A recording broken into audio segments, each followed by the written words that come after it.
kind of a pick your poison situation. But I do like this response from LGD, instantly answering with the Vi. I wouldn't be against Ahri here as well. Like, you are picking an immobile AD carry. Like, yes, you get the movement speed, but no dashes on Draven. It is so easy for this Vi Ahri to punish. Now, we quickly see the Nautilus come out and the Xin Zhao from IG. So IG secure themselves a strong bot lane. LGD probably is going to take the Aphelios again, but they can't pick support to answer the Nord. And you know that like Tom, Kench, Braum, maybe Renata are going to get banned out here. So LGD trying to work out what the best course of action is going to be. Yeah, I think going with the Aphelios here for Assum does make a lot of sense. Keeps the style of which we've been going for pretty much consistent throughout the series. Now we're going to lock that one in, so he's going to have his third game on that pick. We will see on a third different pick, funny enough, on a different trajectory within this series, as now both teams going to have themselves a second round of bans. I imagine we see the Talia, maybe even the LeBlanc. No, the Vex being banned away as well. They really think Mole just has an answer into the Ahri in the Vex, but I feel like you got to ban the Talia right now. I mean, I feel like that definitely makes a lot of sense, but I feel like, you know, we saw them go in that direction last draft where it's kind of, this is one of the problems, right? Is that like Talia was the issue because it was left open, but like what happens if you leave Sylas open to ban Talia? Is Sylas more of an issue? Like this is the problem when you have a limited amount of bans. Like, yeah, they ban Talia, they take your advice. I kind of agree with it, but you've now left Sylas open, and like, is that going to be more of a problem is the question.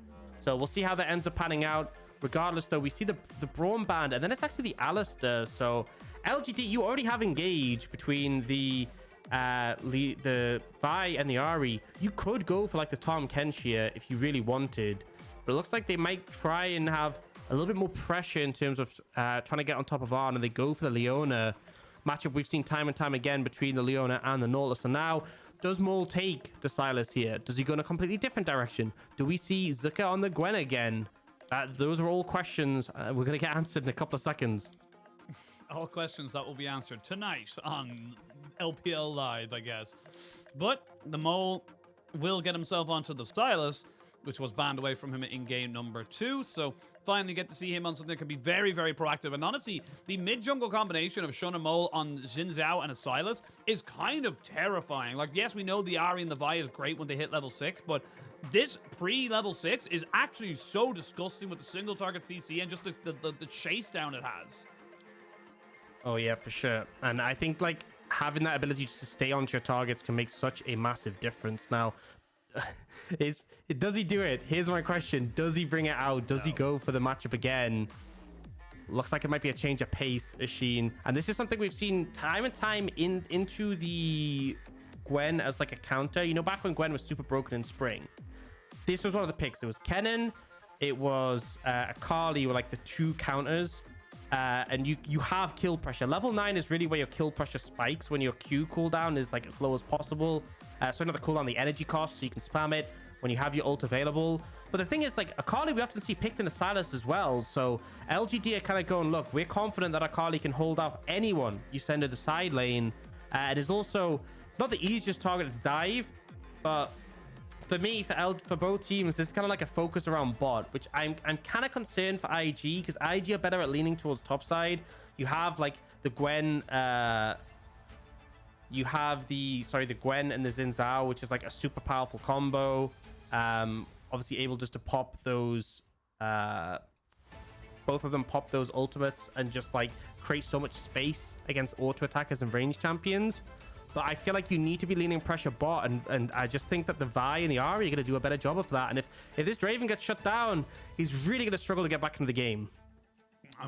So as much as you are absolutely 100% correct, the inverse is also very aware, is that you can kind of look at and say, if he gets ahead, he gets that one big stack, even a couple of hundred there, it just kind of snowballs the game away from any real relevance from the side of LGD. And of course, with the short range you have, well, the sort of short range, depending on the guns you have with the Aphelios, it is going to be a very interesting time to see how LGD are able to come back onto it. But is going to be the final game here for IG in the 2022 split, in the 2022 season in general. This will be the last time we see them in a professional setting until 2023 spring. For LGD, they're looking up. They've got this, and they've got RNG on the weekend, so they've got themselves another series to look forward to. But you want to be putting yourself with as much momentum as possible. And honestly, you want to just forget about that game number one, or game number two. That game number two was not what you want to be seeing from these guys. And LGD, they're going to be looking to bounce back from that. You need a fast mental reset. You just need to go, look, that was a rough one. Move on. Forget about it. The same thing that we saw Zika do in that. Conqueror might be strong. Same thing we saw Zika do in that game too, where you go the same matchup, you bounce back, and able just to challenge. And now, you know, Fearness has given himself the edge in the matchup. We'll see if he's able to pull it off. We'll see how it goes. We will indeed. And LGD, they did put a ward on that top side to see if anyone's pushing forward, but it looks like they're looking for a little bit of a late invade. So being a bit more proactive this time around. They do have a fairly decent level 1, but it was actually not a late invade themselves. They were covering for a late invade in case the side of IG went for any sort of pressure point towards the spot side. Yeah, just trying to prevent any shenanigans from coming through. And I mean, we've highlighted the junglers time and time again, the mid jungle matchup being super important. It's the same case here. And honestly, this is part of the reason why I feel like, you know, picks like the Sylas can struggle, because into the Ahri. Whoa. We had a close up. Oh, it's the new Star Guardian skin. Got it. I was wondering why we randomly just had like the most jarring of cuts to look at mid lane. That was something. But yeah, as we come back into reality, we are going to see Fearness now trying to take the Akali into the Gwen. I will say the Gwen does do well for the first few levels. Akali isn't really a champion until level 3, I'm going to be totally honest. The way her kit works, she is just not able to do a lot until then. But once she's able to hit level 3, it is seen as a bit of a counter into the Gwen, just because you have got such a burst and mobility that you're able to kind of go toe-to-toe and deal with what a lot of the Gwen's doing.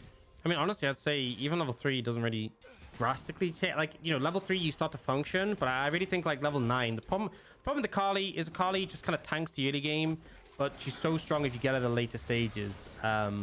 Just because like once you have your Q maxed, the energy cost is low enough that you can actually like use it frequently. And so at level 9, you know, that's when Fearness, we could start to expect to see maybe a solo kill come through. But until that point, you are kind of at the whim of the Gwen.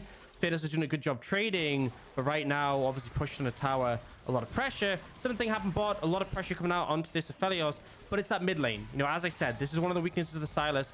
You are a melee champion. You are going to struggle to contest prio against this Ahri. Haichao is going to have first move. And he did a fantastic job of moving in that previous game. Even though the team fell behind, he was the one trying to, you know, make something happen. So if he can make his way down towards the bot lane, he can definitely cause issues. But you can see here, Fearness out of energy, really struggling under the tower. Yeah, and just with the priority you have on bot side and top means double scuttle goes over to the side of IG. They get first roam around as well, as Wink might be looking to try and maybe flash hook in here. Would be very difficult to really make this gank stick, considering you don't really have the damage available to you, but with Shun coming in, maybe you do. So IG still looking to try and maybe make some moves, but for the moment they're happy with just kind of keeping the lane states in a winning position. Yeah, and just trying to continue the pressure. I feel like if it ain't broke, don't fix it. You don't necessarily have to try and force something now. Zuka's playing pretty respectful here. The wave should bounce towards him, and he should just be able to pick it up. So a nice time to reset. He's just going to TP back in though, grab Doran's ring boots, get a little bit more power in the lane matchup while he still has that advantage. But you see Mole able to get a bit of a push in, but Haichao, just going to stop the recall. I feel like we've seen so many back and forth of recall stopping. Jinx ult has been like a tool we saw whenever she's played just to stop recalls. It does make such a big difference. It is so frustrating to play against. I mean, that's the big thing. It might look like just a small little thing, but you can see there with Mole not able to get his reset, it means that he's like, right, well, the wave's now in a terrible spot for me, so if I don't stay and push this in, it's going to get frozen, I'm going to lose so much more, and it's all these little things that you start to think about, and that puts him in a bit of a bad situation. So he eventually does get the reset coming out. He's able to kind of get himself back as well, as we see with Haichao. So both mid laners going to be TPing back as soon as they possibly can to try and, you know, bring themselves back in around this mid lane and possibly around the dragon pick, because the dragon is live, but it is very, very early on. Probably more so won't see any real action coming in unless someone makes an egregious error in any of the lanes. Yeah, it's so tanky. It takes so long to kill it that it's just not reasonable to do dragon and spawn. Like we used to see in the LPL, it was like dragon at about 5-6 minutes, herald at 8, then you go back to dragon at like 10-11 into second herald. Because of the changes to the dragon that we saw in this patch on 12-14, we now see teams just foregoing the early dragon. Herald is the first neutral objective, and then we see the turnaround where we go towards dragon at about 10-11 minutes. So they're getting control of the area, not to do much more. Notice that we see the sweeper used there to get vision off Shun, so they knew he's been there. They had information advantage, and they're just going to clear out some of this vision and make sure nothing happens in the mid lane. In fact, won't even clear out the control ward just because they're so concerned about Mole moving over to assist. See what they're able to kind of work with right now. It is just kind of tit for tat. No real advantages happening anywhere. We will see the Spirit Rush being stolen here, and IG now get priority in this bot side. Nice stand aside there from On to make sure he can separate the minions, get themselves catch himself a couple of free waves. But yeah, this might honestly just be a dragon now very early on. We generally said we don't generally see the dragons being taken this early anymore, but with the priority you have in bot and mid, it's kind of a free objective here for the side of IG. Yeah, I mean, it's so surprising that we see one so early, just with the time investment normally needed. But when you have this much control of the area, when you're able to force LGD away, I mean, you'll absolutely take it. And early Infernal isn't the most impactful dragon. Like, for me, the impactful early ones are Ocean, Hextech, and Cloud. Cloud does fall off a cliff, though. Like, the sustain is nice and lame, but really loses value. But like Infernal and the Mountain, like the big scaling ones. That's not to say Cloud and Hextech don't scale well, individual dragons, but like you really want more AD before percentage AD has been relevant. When you have a pick like a Draven, if you get Draven ahead, he can just completely take over games, and have a lot of AD. Like a lot of the Draven builds is just about stacking AD for those axes. Yeah, it does feel like it's just, as you say, just kind of building it up, eventually getting to a point where if you do give over a kill, it's kind of a moment where it's just a ticking time bomb, really, for the Draven, because, yes, he's not getting any stacks right now. You're keeping very even, if not a little bit ahead in the CS department, but you're also not, you know that if you do end up losing a kill, it's just going to snowball out of control because it's getting bigger and harder to deal with for the side of LGD. So you're going to have to try and put a big move here on the side of on a big target, I should say, onto On as we move forward. But what was it? We're gonna see what they're able to kind of do here. As IG now kind of is moving forward now after taking that dragon. The Rift Herald has spawned. They've got pressure in mid and in top, so they might just start this objective off. And again, it just feels a little bit like LGD are on autopilot. It just feels like right now LGD are just not really kind of responding. Now they finally have 4 people mid lane as Mole is there, but Mole should be able to keep himself safe because he's got the rest of his team as well. Yeah, they all seem to be posturing in this area. AD carry's moving up as well, so expect the 5v5, and it feels like, you know, game 1, LGD got the dragons, and that let them get the soul and win.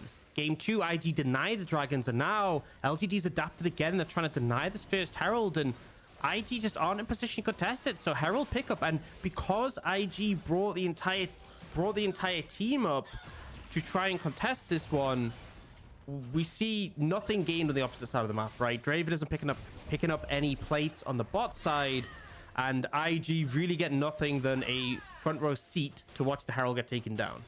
Yeah, front row seat to see the Herald going, but 2 minutes 40 until the next dragon spawns. You can see IG just kind of gaining control around this river, making sure that they know all the different moves here. And honestly, LGD haven't left this. They've turned this Summoner's Rift into an ARAM because they are on Howling Abyss right now, looking to try and punish the fact that they committed quite a few number of people here from the side of IG to the bot side. So TB comes out there from the Akali to try and maybe mitigate that, but you got to be careful here, LGD. This is a bit scrappy, a bit all over the place. Yes, they get themselves 2 plates. It's nice, but they're leaving topside on an island, so it's going to be answered back. This is I don't even know how to describe this. It's, again, just kind of weird decision-making coming out from LGD. So at the end of it all, they will end up just kind of trading equally.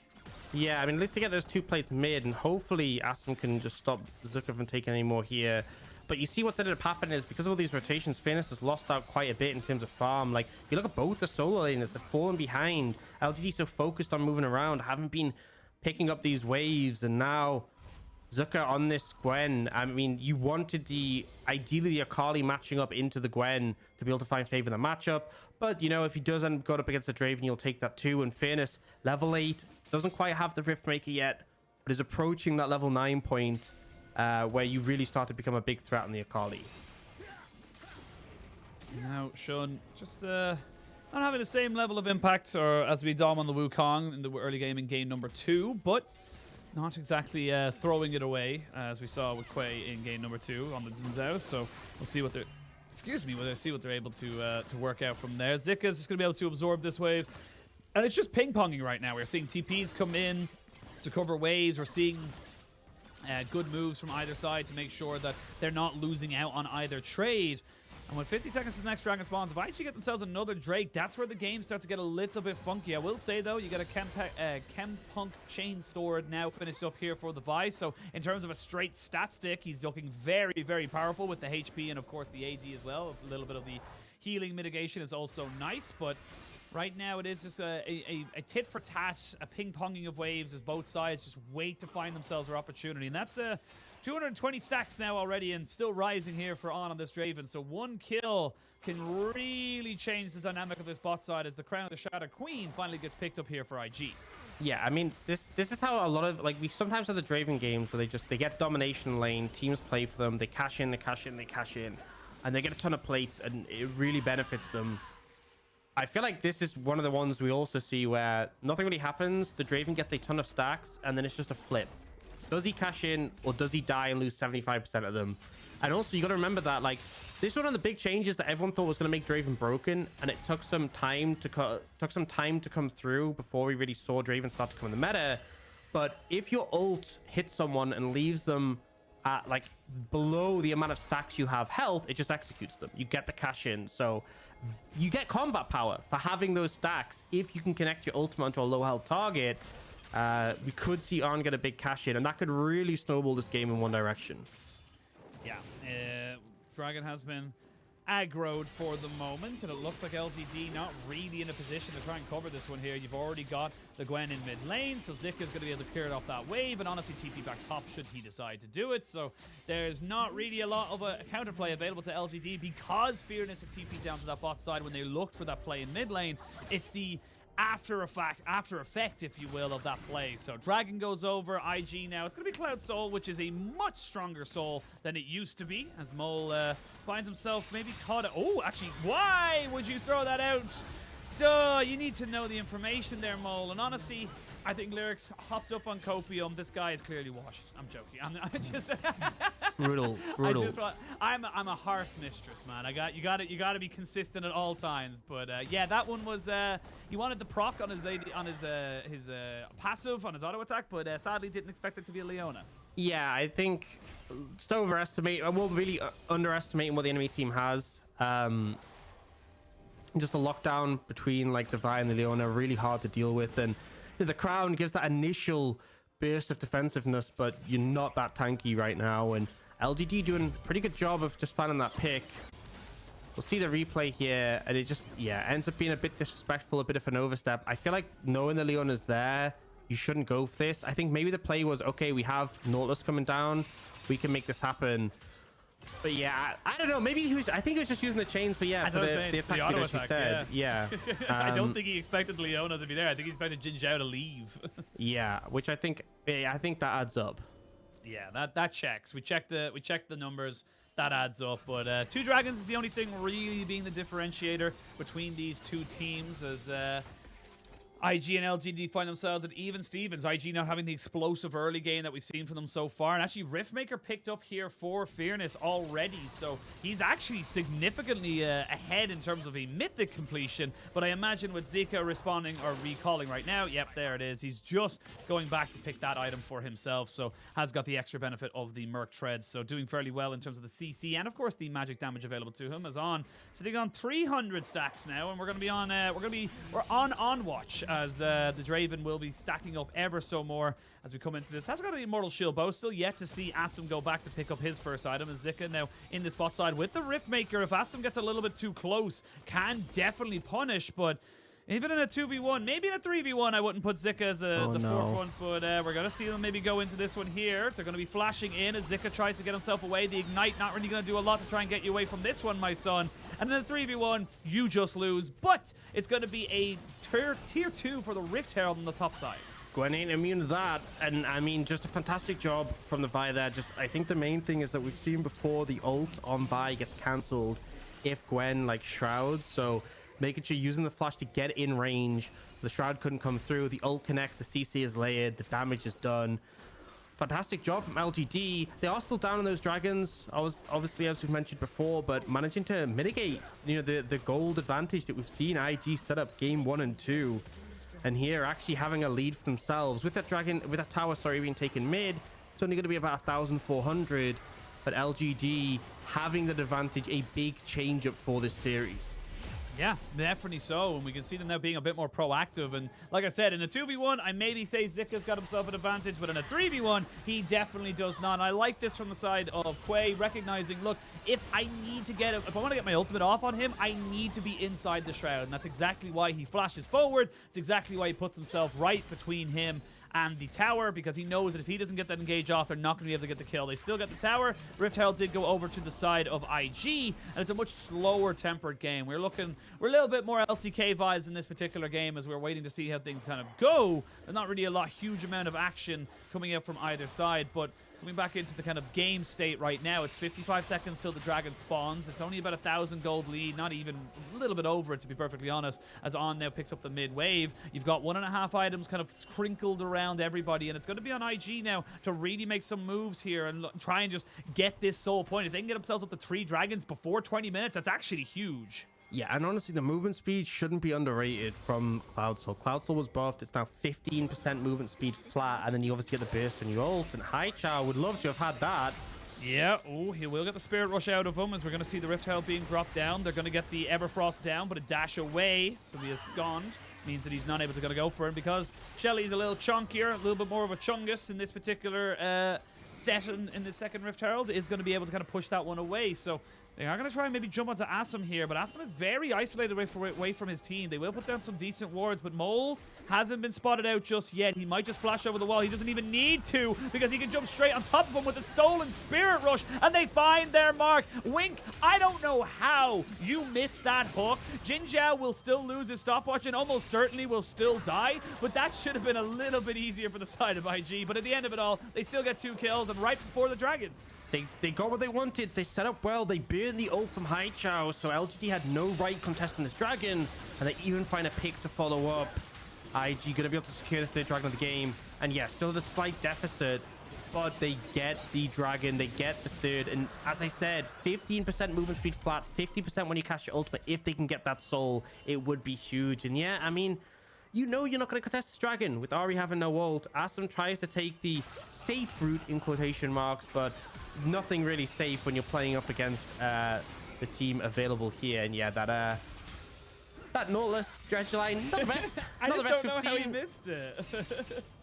It was probably harder to miss, but he managed to. And now I think we applaud him for that. I think we've seen both these teams trading neutral objectives quite heavily. Yeah. But the objective they're playing for right now isn't really a neutral one. It's the Draven. On is at 443 stacks right now. So if he cashes those in, because it's 2.5 gold per stack, he will immediately get 1,148 gold. And it's going up, wow. Right? It's going up as we speak. So literally 4 kills worth of gold, not including the kill itself, just from the cash in. I can't illustrate enough how substantial that is. And also his ult, the execute on it, is now going to be really significant. It's getting up to about 500 health. So if his ult clips you and you're under 500 health, you die, he gets half an item.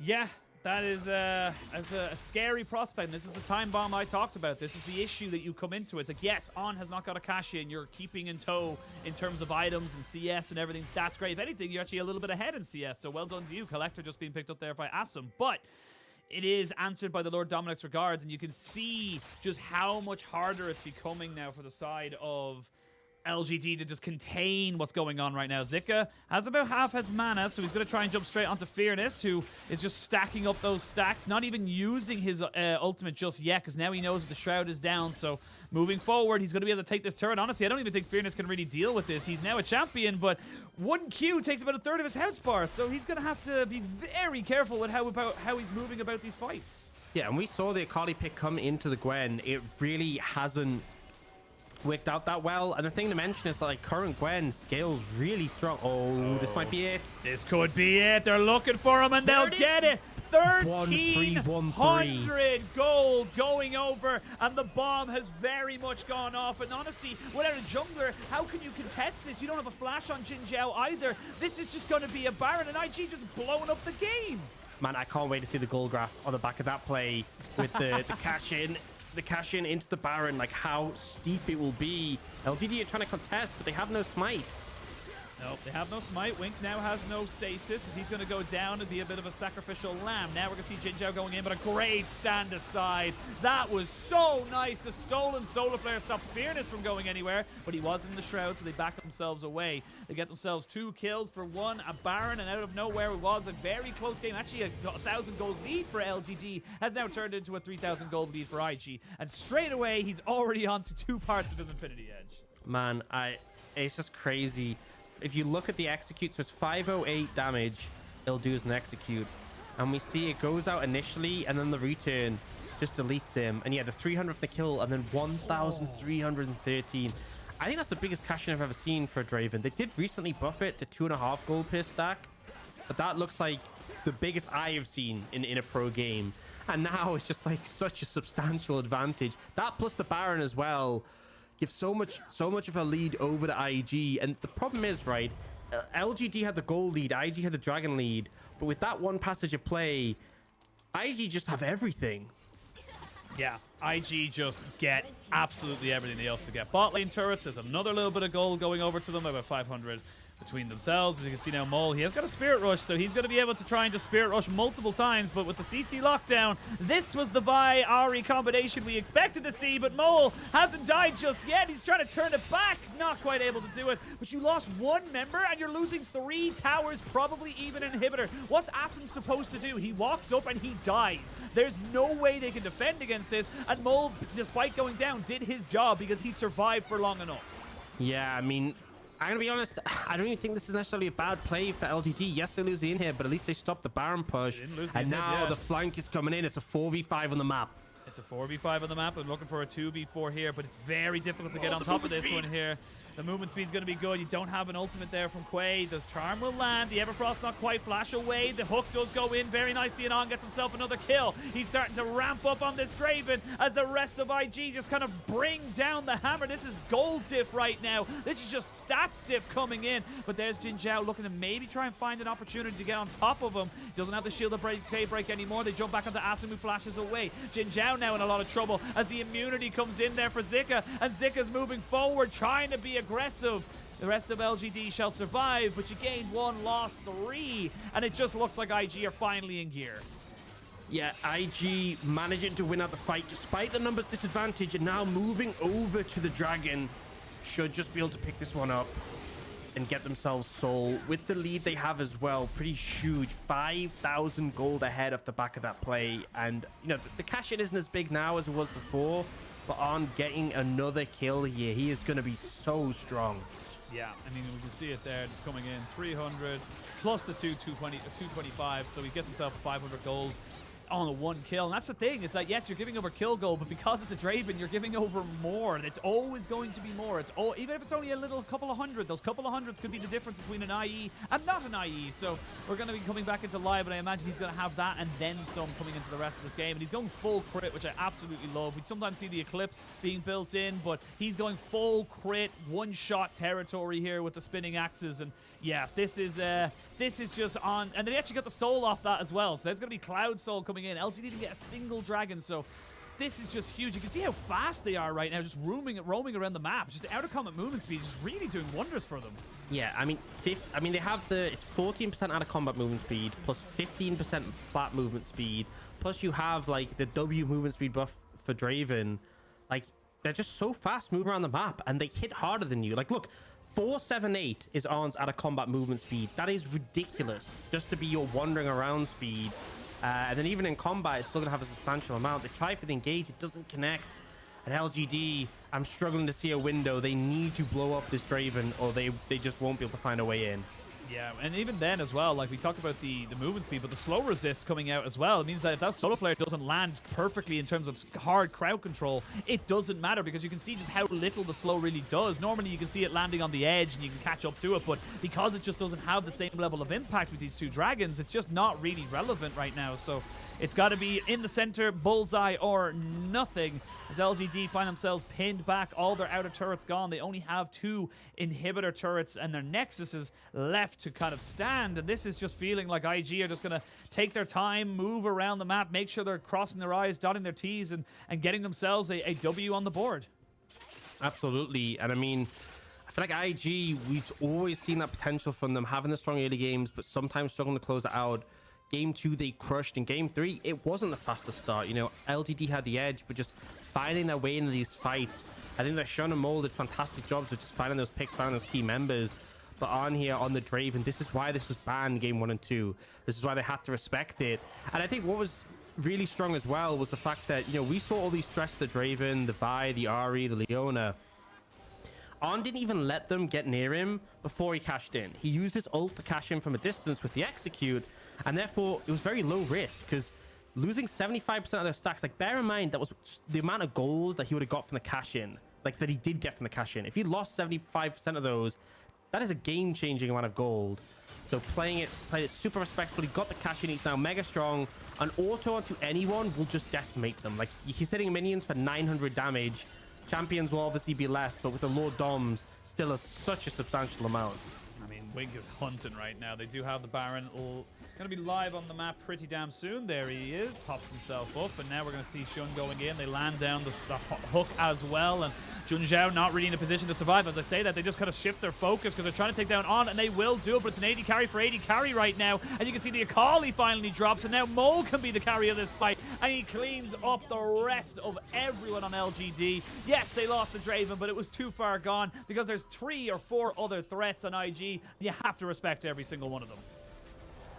Absolutely, like, they killed the Draven, and that's not even enough. Even with him going down, the fact that you have this level 16 Gwen, the skirmishing power off this Sylas, off this Xin Zhao in the extended fights, and now looking to close out. Oh, yeah, he's dead. He might have all the tank stats in the world, and he still wouldn't survive that. It just gets CC locked down. IG will end their split on a win, 5-11 to end it all off. Not a bad score whatsoever. And LGD, they've got themselves down to 3-12. They've got one more game against RNG and Sunday. Yep. I mean, still another chance to get a point on the board. But IG, yes, neither of these teams had playoff hopes. But I think everyone can see from these games, from these performances, they were still trying to give it their all, still trying to just find another point on the board, another opportunity to push themselves up in terms of the standing. LGD had their window to maybe tie up series score with IG there, but IG pushed themselves ahead. And sure, IG can't catch BLG, who are on 7 wins. But out of the teams that can't make playoffs as of right now, IG are, you know, locked in that 13th spot, I believe. So just ahead of the rest of them. And, you know, this is their last series. You're definitely never going to feel super positive about a series where you don't make playoffs. But I think we have seen positivity from this roster. I think, you know, Mole coming in, working so well with Shun. And just the whole team, like, we've seen that that charm to them where, you know, they haven't always been able to close out the games, but they've had that early aggression, that early leads. And a lot of players I hope we see more of in the future and get the opportunities to continue to show up. Yeah, I completely agree. I think that good moves here. IG kind of putting themselves ahead of the rest, making sure that they're in a position to be able to, you know, give themselves a better start. I think they finally found a system that works. I think the Shun Mole combination is very, very powerful. I'm excited to see how that develops throughout the season or throughout the off season into next year. If they make it, I would love to see them make any changes on bot side. And no offense to On or Wink, but I just think that you look at some of the caliber of bot laners we have, they're just not quite there. So if you can get yourselves a decent bot lane in terms of you know, looking for playoffs, that's when this team starts to look a bit differently for me. That's when I start to look at it from a different lens. And for LGD, you still have one series left to go. Honestly, after that game one, it looked like they just completely lost all energy. All things were just gone from them. They just didn't really have an idea of where to go, and it genuinely felt like they were on autopilot. So it was a little bit, you know, of a moment where they were in the game in that last one, and then all of a sudden they weren't. Yeah, and I mean they bounced back for the third one, but I think we gotta see, like, you can see it on the map, that big. See where the goal lead goes from LGD, and there's like the vertical line, and then a little drop, and then a vertical line. That is the Draven cash in, and then the Baron. And you can just see like super steep, immediate, just massive amount of gold coming into pocket. So yeah, you know, IG didn't have the most proactive early game, but I think the thing that I learned from game one was we have to have a lockdown on these dragons. Too much power in them, too many stats, and then as soon as they got the cash in, it carried them through, and IG showing they can still do it. I gotta say, Shun had a fantastic series, honestly. All 3 games, I feel like. Even this one, as much as he didn't have, the team didn't have that early lead, super proactive on the map. And I think, you know, there's positive things to say about this whole roster,